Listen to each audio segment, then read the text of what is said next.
नमस्कार दोस्तों, आज मैं फिर एक मोटिवेशनल कहानी लेकर आई हूँ। चलिए देखते हैं। गुरुजी अपने शिष्यों के साथ गंगा नदी के तट पर नहाने पहुँचे। एक ही परिवार के कुछ लोग अचानक आपस में बात करते करते एक दूसरे पर क्रोधित हो उठे और जोर जोर से चिल्लाने लगे। गुरुजी यह देखकर तुरंत पलटे और अपने शिष्यों से पूछा, क्रोध में लोग एक दूसरे को चिल्लाते क्यों हैं? शिष्य कुछ देर तक सोचते रहे। एक ने उत्तर दिया, क्योंकि हम क्रोध में शांति को खो देते हैं इसलिए। पर जब हम दूसरे व्यक्ति हमारे सामने खड़ा हो तो भला उस पर चिल्लाने की क्या ज़रूरत है? जो कहना है वो आप धीमी आवाज़ में भी तो कह सकते हैं।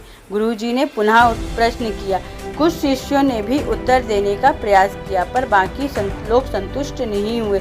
गुरुजी ने समझाया, जब दो लोग आपस में नाराज होते हैं तो उनके दिल एक दूसरे से बहुत दूर हो जाते हैं और इस अवस्था में वे एक दूसरे को बिना चिल्लाए नहीं सुन सकते।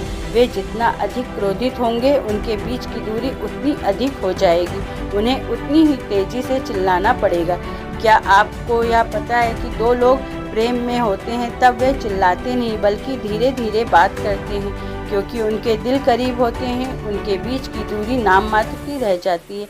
गुरुजी बोले और जब वे एक दूसरे को हद से ज़्यादा अधिक चाहने लगते हैं तो तब वे बोलते नहीं हैं। वे सिर्फ एक दूसरे की तरफ देखते और समझने वाले की बात समझ जाते हैं। शिष्यों, जब तुम किसी से बात करो तो यह ध्यान में रखो कि तुम्हारे हृदय आपस में दूर ना होने पाए। तुम ऐसे शब्द मत बोलो जिससे तुम्हारे बीच की दूरी बढ़ जाए।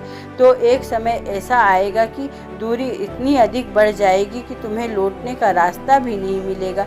इसलिए चर्चा करो, बात करो, लेकिन चिल्लाओ मत।